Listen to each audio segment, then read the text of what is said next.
All right, we are going to start. Good evening, and thank you for joining us tonight. On behalf of Africa Sustaining Angels and HRSTrueHope, we want to welcome you to our Wishing with Water and our year in review. Africa Sustaining Angels started when a group of friends went to Kenya and visited Shelter Children's Home. And there we met this amazing woman named Mary, which many of you have met. And we found that she was housing and feeding and loving and educating 150 kids whom otherwise literally would have been on the street, just tossed out, neglected, and abandoned. And when we first met Mary, the shelter relied 100% on donations. And then in 2016, when Joel and HRSTrueHope got involved, that's when the narrative changed. And that's when the idea of having sustainable projects came to pass. In other words, we started funding projects that would produce revenue rather than just, handing out the money. Africa Sustaining Angels comes aside True Hope in funding those sustainable projects in behalf of Shelter Children's Home. So over the past 5 years, Shelter has seen amazing results.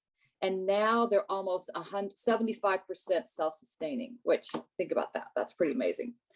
Joel is going to give us an update about that in a minute. But another exciting thing happening at Shelter is that the health and the welfare of the kids is also skyrocketing. I think that's probably due to better food. It's due to clean and warm water, so the kids are eating better and staying cleaner. But along with their health, the academics is skyrocketing. And so starting in January, Shelter is going to have 23 kids that are eligible for college, which is just stunning. It's a new phenomena, but it's also one that needs funding. So Africa Sustaining Angels decided to take that project under our wing. And we had our first ever fundraiser in October. We had a fashion show and luncheon entitled Wrap Your Hearts Around Shelter. And with that event, we raised over $100,000. So we are proud to say that we can fund those 23 kids for their first 2 years of college. And so we say a huge thank you to everyone that was involved with that. So now here's Joel to give us an update from Shelter. Then we're going to hear a little bit from Mary and then a little bit from kids. So Joel, take it away. Well, thank you, Christy. I'm super excited to be here. Again, my name is Joel Holcomb. I'm the president of HRSTrueHope, and my job tonight is to give you a rundown of the sustainable projects that we've been working on and what that really looks like. And we're going to just jump right in because I want to honor your time and we want to be on time tonight for you guys. But I got a lot to talk about. So I'm going to talk really, really fast, and I'm going to give you a brief overview of what's going on. And I hope what it does is just blow you away, because here's what we got. We're going to start with the Beehive Project. And thanks to the Semelo Foundation out of California, Barbara and Fred Holmes and their family, we have completely funded our beehive projects, which means we'll have 200 beehives, and we'll have a hut that houses each 20 beehives. And all of that will be completed by the end of March. And we have it spaced out accordingly. That way, the honey then becomes spaced out accordingly because it is a 95% cash crop. The other thing that's gone along with the beehive is we are in the process of planting honey producing flowers that are specific to the area that the Shelter Children's Home is in. And we have an abundance of flowers being planted right now to help in the aid of producing incredible honey. Our cow project. We have this incredible cow barn that was funded. We have 13 cows right now. We'll have 2 new calves by the end of the year. Our cows are producing 80 liters of milk a day. 60 liters of that will be for sale. The best part about the cow project is we are working our way to 24 cows, and we are working our way somewhere in the area of 400 to 500 liters of milk a day that will be for sale. And the benefit of all of that, we've had 2 projects along the way. One is a silage project that has just completely changed how we feed our cows. And the second one is a hydroponics grass project where we're growing specific grass to add to the silage to feed our cows at a whole nother level. And so those 2 things are just going incredibly well. The veterinarians that come to Shelter are extremely blessed and are pleased with how our animals are being raised. Which then leads to a project called our biofuel project. And biofuel means taking waste and making usable fuel out of it. So our kitchen is fully housed by this biofuel project. We've upgraded that and have added some technology that allows us to extract water from the system and use it for irrigation. So we've added those tanks and added that ability to not only use waste for fuel, but one more recycle piece to that is be able to use the water then into the vegetable garden. Our school project, this is brand new. It's called, the school at Shelter is called Hope Spring Academy, Hope Spring Star Academy. There are currently 50 kids that do not go to Shelter, that are not part of Shelter, that come to the church, that come to the school. We are in the process of recruiting, and Mary feels very comfortable that there'll be 80 new children, which will bring the total of outside students to 130, which will bring the total of students going to that school being 210. And which is extremely exciting, because what that does is increase the test scores, it increases competition, it increases the quality. The manager that is in charge of the school right now is extremely well known, and his reputation is bringing outside people to Shelter to go to school. The best part of that is at about 100 kids, we are sustainable with that project. The teacher salaries, the food, the books, what it takes to run the school is about 100 to 120 kids is that tipping point. And so we're super excited for that. And we've done some update. We've purchased some things to make this happen, new books, a printer. We've updated the school van, we've painted it yellow. We've updated seating in the dining area, and we've added some fencing to keep those kids around the school. There's three or four more things that'll be coming with that, but we're super excited about that. One of my favorite projects, it was a donation, and we didn't even see it coming. Somebody donated 400 avocado trees, and that was about 4 years ago. And we're about 8 months from a plethora of avocados, which is another cash crop, just like honeybees. It doesn't take much. Once they get up and running, once they get to age, they just keep producing and producing. And so we're anxious to see how that adds value to what we're already doing. Christy already mentioned this. We have 23 kids in January, either going to college or tech school. And that is like an unheard of journey from where Shelter was 5 years ago to where it is today. We have 42 kids that will be entering high school, or that are right in the middle of this high school season. Their year ends in May, and the test scores are increasing. And it's a tribute. There's multiple reasons, but it's a they're sleeping better, they're eating better, their health and wellness is better, how they take care of themselves are better. Hot water has made all the difference in the world. So we're super excited to see how things continue to evolve as more and more kids come through Shelter's program. Our vegetable farm, it is growing, adjusting, and adapting. We're onions, tomatoes, and potatoes are cash crops, and they're able to sell those to hotels and in the market. And those are huge cash crops for us. And then we're doing this vegetable piece that is peppers and lettuce and carrots that are actually being sold in the community. And the goal in the vegetable farm is to produce $10,000 a month. And we're close. We're at about 7,500. And with some small adjustments and with timing and the things that our manager of the farm is doing, in the next 18 months, we're going to be there without any problem. Now, one of the biggest projects we've done is our solar projects, and Seminole Foundation had a huge partner play in that. But I don't think people really realize the magnitude of what the solar project has done. One, it's decreased the budget by $1,000 a month. Two, hot water in that part of the world, in a shelter like this, is unheard of. And that changes the game for health and wellness, for young people to have hot water. But it also is lights. It is also heat. Any new building that we put on the property in the next 10 years will also be included in the current solar system, the solar panel system. The battery program that we have with this, if there's no sunshine that day, we are still running on solar power. So it is a major game changer in how shelters run, what Shelter can do. And so the solar project is just massive.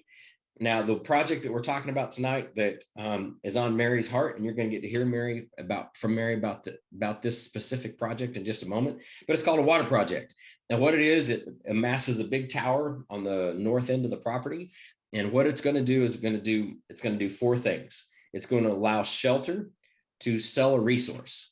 The area is expanding around where shelter sits, and the land is being purchased, homes are being built, little communities are popping up, little farms. And so it's going to allow the shelter to sell that resource to their neighbors, because they don't have the ability to drill wells. Some of them don't have running water. So it's going to be able to provide water for homes. It's going to be able to provide water for animals and water for farming. And each one of those comes with a different cost. And we'll be able to pipe water anywhere from 6 to 8 kilometers at the expense of the owner. And Mary has a whole structure lined out.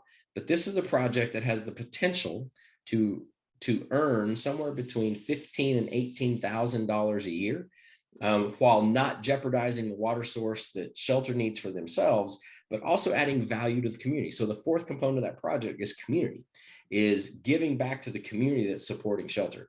And we're super excited about this. And it's an ongoing project that is going to evolve. The bid that we have comes with auxiliary pumps, comes with a pump that pulls the water from the well, gets the water into the tank, has a timer on it. I mean, it is a high-tech system that allows Mary and Shelter to be able to use this as a sustainable project, but in a big way, make a massive impact into her community.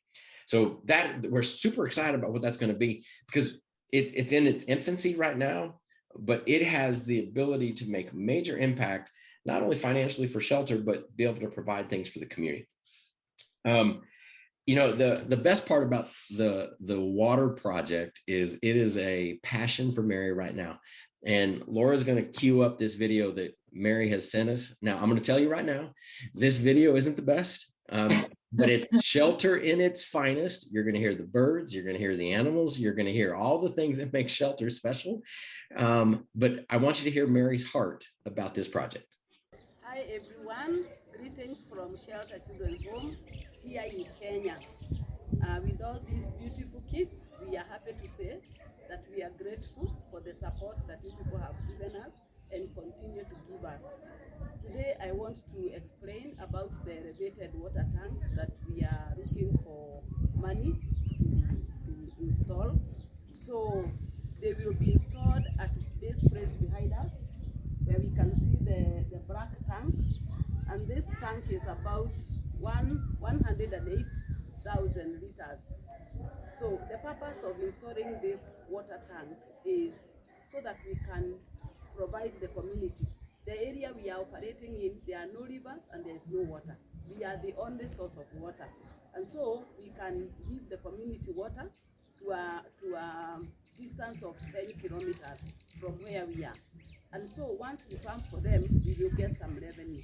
The other thing is that it will also help us do our farming, because it can distribute water without a booster.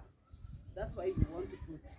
And also, there are people, the water vendors, they go looking for water, they buy with their trucks and they go to sell. So it's easier when you have a high level tank, so that you can fill the tankers easily. So that's why we want to buy the tank. And we are grateful because we know you are raising the money, and we can assure you it will be put into proper use, supply the community with water, and also for Shelter to get the revenue. And thank you for your continued support. From Shelter Children's Home, we say, thank you. You know, it's awesome to be able to partner with Mary, and you know, those of you know Mary have watched Mary's transition over the last 5 years, and she has completely embraced the mindset of being self-sustainable. And the picture that you see on your screen is a picture of that water tank, you know, and 108,000 liters will fit in that tank, and it's about 30 feet off the ground, which allows that natural water gravity to happen that she was talking about. Now, here's what we're here tonight. We're asking for donations. We're here seeking funding for this project as we close out 2021. This is a sustainable project that is going to have major impact, not only in the community, but for revenue generated for Shelter as well. And here's how you can give. You can jump on text. You can text water to this number, and it will drop you right into a screen that will help you donate. Or you can click on the link here at the very bottom, and that link will allow you to jump right into a easy donation portal that will help fund this project. It is a very enormous project for this time of year, and but it's going to be extremely impactful. So we want to thank you for taking your time. We know we're going to be funded. We know that the people that are going to see this video, whether you're live tonight or you get the replay somewhere along the way, we know that this project is going to hit your heart, and it's going to allow you to open your checkbook and help walk with us as we raise the money for this project. And the final thing we're going to do tonight is we're going to hear from the kids. Hello everyone, to all the sustaining angels, I want to thank you. Thank you for the great effort you do to help us raise money to talk to everyone so that we can sustain these beautiful children. And we thank you. As we come to the end of the year, we want to say thank you for everything. Thank you for all the monies you have raised, for schools, for food, for other supplies, and we are comfortable because you are. So thank you very much. And now we want to sing a Merry Christmas song. We wanna wish you a Merry Christmas. We wanna wish you a Merry Christmas. We wanna wish you a Merry Christmas from the bottom of my heart. We wanna wish you a Merry Christmas. We wanna wish you a Merry Christmas. We wanna wish you a Merry Christmas from the bottom of my heart. Feliz Navidad. Feliz Navidad. Feliz Navidad. Próspero año, felicidad. Feliz Navidad. Feliz Navidad. Feliz Navidad. Próspero año, felicidad. We wanna wish you a Merry Christmas. We wanna wish you a Merry Christmas. We wanna wish you a Merry Christmas on the bottom of my heart. So thank you everybody for joining us. We hope you do have a very Merry Christmas, and we appreciate all you guys have done to support Shelter Children's Can we ask a Home. question before we go? Christy, You is there time can. for questions? Absolutely. Joe, we're in California, and you know, we're in a drought, and our water table's dropping and all that, and they're limited groundwater extraction. Is there plenty of water in the ground where you're at, or is the table staying the same, or do we have a hydraulist look at that, or what's the capacity of the reservoir there? Fred, great question. And that was the first question I asked Mary when she brought this to us. And she said the hydrolysis have been out. That's not what they call it in Kenya, but that's what they do. They've measured the level of the water table. They've measured she sits on top of a river, and the river hasn't changed level in the last 20 years.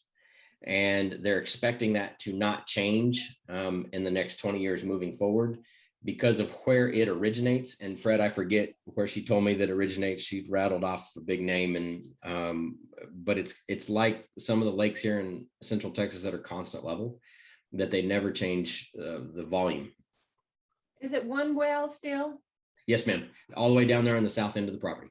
How deep is the well? Do you know, Joe? No, Fred, but I'll find out for you. And what kind of pump? Like an electric submersible in there? Or do you know what's? Oh, no. We've put a heavy duty. We have a 4-inch borehole. Oh, okay. I mean, we've beefed up because of the stuff that we're doing in the vegetable farm, and changed how the water supply goes to the main part of Shelter. Now we've beefed it up, changed the pump out, actually changed the tubing, the column into the well itself, as well as putting a booster down there to move water, so the pump that's pumping the water out of the ground isn't moving the water all over Shelter. So it sounds like they're running a first-class operation on their water and their reservoir and their everything. So to the best that we know, Fred, and it's that question that I continually ask, and Mary keeps coming back and says, Joel, we're fine. And when I'm there this summer, I'm gonna poke a little bit harder. okay. So there's 2 tanks there, but they're looking at at the one that's in the picture we're seeing? Yes, ma'am. The two tanks that are there have been there for a really long time, and they're only 10, those are 10,000 liter tanks. So we're looking at 10 times the amount of water on that stand. What does that last thing mean? A portion of water tank, is that What's the total cost of the whole shebang? 33. 33,000? Yes.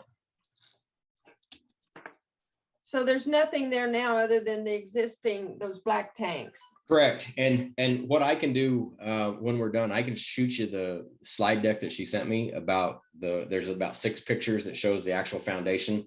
There's a 4-foot concrete foundation that goes in the ground, and how it's actually built up from there and what the structure actually looks like. I can send that to you. So there's been no money raised to date. No, ma'am. This is a brand new thing that Mary and I have been working on for the last 6 months, making sure that we had the right projections before we brought it to people. What does this budget tell us? Is this what you already got, or it's not enough to put the tanks in? Why is this slide like it is? To give people the ability to donate where they see fit. Oh, you mean like somebody might do the nuts and bolts and still, yes, kind of Yes, picks me on, and they feel like they've really done something also. I Yes, mean, they have, of course, but Yes, sir. you're eating this elephant one bite at a time then, okay. Yes, sir. Yes, sir. The total is 33,000. But the idea was we could include as many people, no matter where they were in their financial journey. Yeah, okay. Have you seen interest yet, or is it still so new that people don't know about it? This is the first invitation for anybody to join us. So when you say 250 steel plates, that's just a portion of the steel plates. Correct. $250 will buy some steel plates. Correct. Yeah. It's just And I a will- way for it to eat the elephant a little smaller at a time. It takes And I will say, Joel, we did get in a $5,000 donation this morning based on, sending out the video, someone who couldn't attend but wanted to support us. Good start. That's great. Hey, Joel, what's the estimated income annually once we get this implemented? For the estimate is somewhere between 12 and 20,000. And the reason it's such a wide swath is Mary has to, I don't want to use the word interview, but she's got to take the people that have the finances to actually get the water their direction. So there's a little bit of back end that still has to be done on the purchaser's end if they're going to pipe the water somewhere. Trucks and that kind of stuff that we'll be able to pull up. We have it broken out in prices, and I don't have that sheet with me, but she has all those broken out. And it depends on how much rain happens during the year, thus the fluctuation between $12,000 and $20,000. So this tank's high enough to gravity feed to all the customers. That we just pump it up there one time and we're done moving the water. Yes, sir. Okay. The bid also, Fred, came with an auxiliary pump. To be able to go 8 kilometers, we're going to need something to push it a little bit. So the bid does have an auxiliary pump to help move water to people that are going to get piped to their home. So we'll be pumping it to people then. Yes, sir. Okay. And Joel, you said there's, farms and houses and things developing around there, but it must be pretty low income and no one's gonna go in competition and put up their tower, water tower. Actually, it's not very low income. An acre property is about 60 grand right now. Really? Around shelter. Wow. And Mary said, now don't quote me in a court of law, that because the well that she has, it's the only well that can be dug within 5 kilometers of shelter or something like that. And because of where the well sits, everything else around her is up. And there's a difficulty. We couldn't drill a second pump on the same piece of property for that reason. Because we tried to drill a second well about where this tank would go. and they wouldn't allow us to drill another well. So there's some permitting regulations that are preventing people from drilling wells. That's why Mary thinks that this is going to be a very resourceful project. Okay. Some of it, I don't understand the political side of it, but I'm sure there's some of that as well. Just saying that out loud, Fred. You understand the political thing anywhere. Yeah, amen, sir.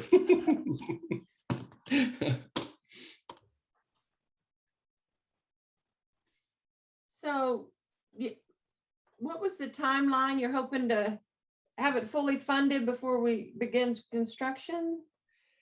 Oh, Barbara, you know me well enough. I'd love to be able to tell you by the end of the year that we'll be completely funded. That would be ideal. And part of the reason is, and you guys are aware of this, we want to build it in the non-rainy season. And we're coming out of the rainy season in December.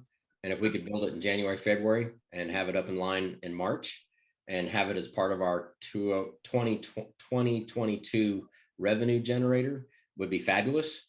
But I'm always that aggressive person that wants it done now. I don't like to draw out fundraising. I don't like to draw out projects. I want projects done. I want to move to the next thing.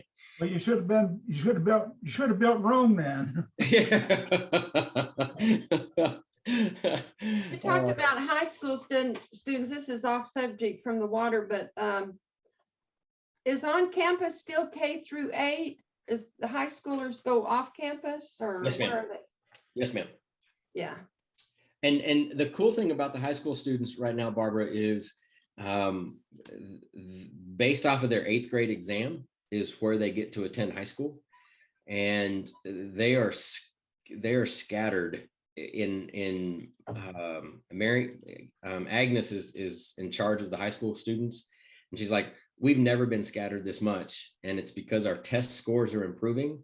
We're able to send kids to better high schools because our test scores are improving. And are they transported from shelter? There is all of the high school is boarding schools. Ah, So the original transportation is shelter gets them to where they're going and back, at the semester break or whatever holiday break that they have. But all the high schools are boarding schools.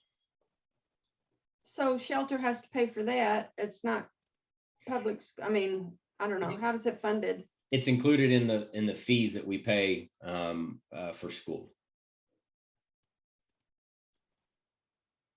Okay, so True Hope is funding the boarding schools. Yes. Let's see here. There are 24 students that we fund for high school. The other 16 are being supported by local folks. And Mary has done a great job of reaching into the community. The new chairman of the board, her name is Beatrice, supports, has a group of people that supports part of that 16. The intent is to continue to find local support to get to half.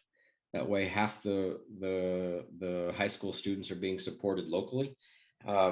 We believe that the more hands-on the local folks can be, the more success the program will be. But it's the magic that gets kids to college.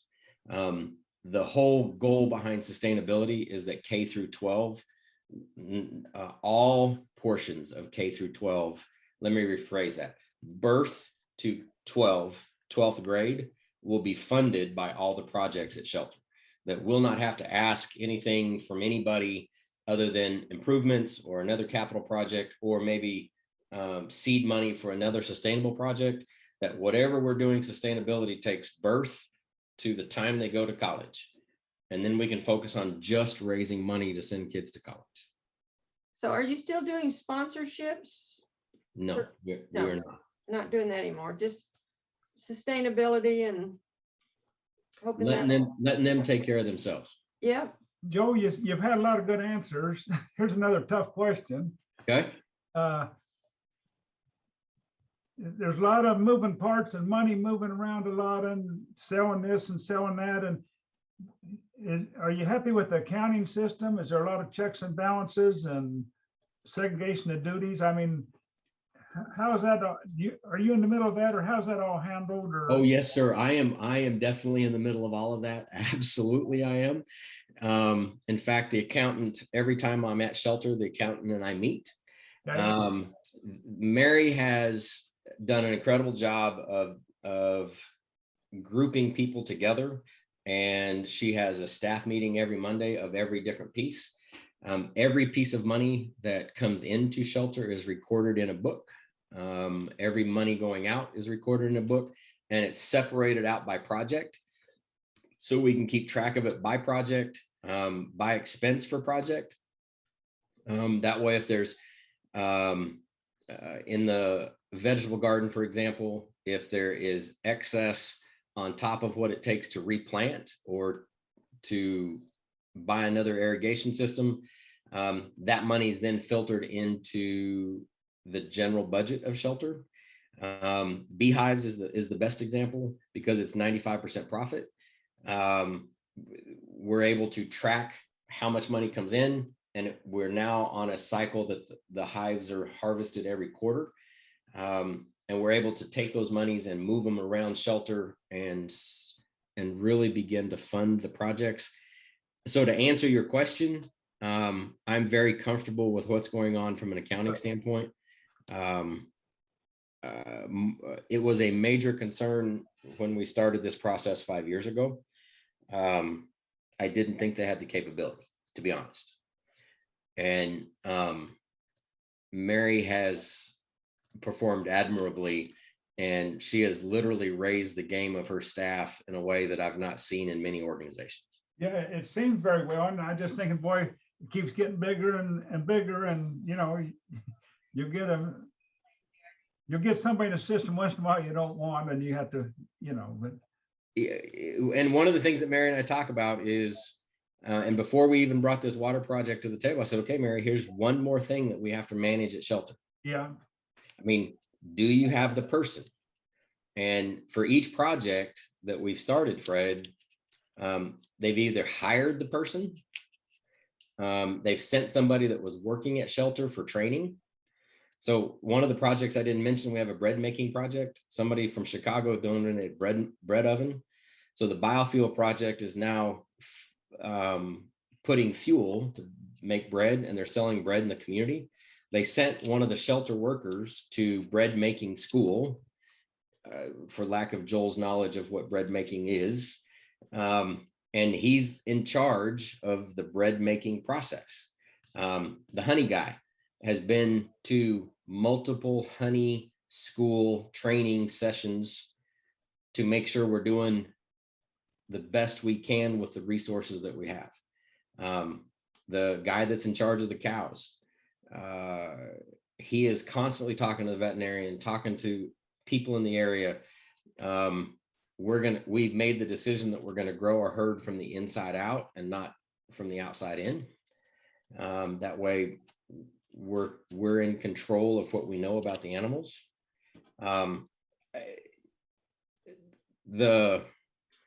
The willingness of people to change and adapt to me and what my demands are, Fred, I've been blown away by the receptiveness of people. yeah, we always, we get thinking, well, they're kind of third world, but then we sit in on some of these things and they're not third world anymore, but then we kind of forget about that and think, well, they're growing wells, they're pumping what, and it seems like it's well planned out. So and thank you for that. I mean, one of the things that we really work on is not overwhelming the system. And Mary and I just met last week, and I said, okay, look, before we get started talking about what's going on, do we have any part that we need to talk about that's not working right now? Yeah. Do you have a concern? Is there a person? Is there personnel? Is there an issue that we need to talk about before we talk about really what strategically is going on? And every now and then we battle through something. Okay. The best thing, Fred, and I'll be honest,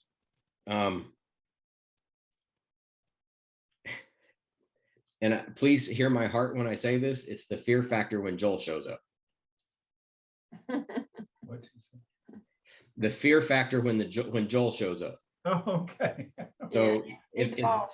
if they know I'm coming, I mean, and if they know I'm coming on a regular basis, Makes a difference. it makes a major difference. Because when I'm there, I walk through each part with the person that's in charge, and I'm like, okay, we got to think bigger than this. We got to, I mean, that's just who I am. So I'm trying to play their, raise their game while we're walking through stuff. And then I always end with the question of, what do you need? What's not working? That way, if there's something that they're not communicating with Mary, maybe they'll talk to me about it. But I've been very pleased with the receptiveness of the people that Mary has on staff.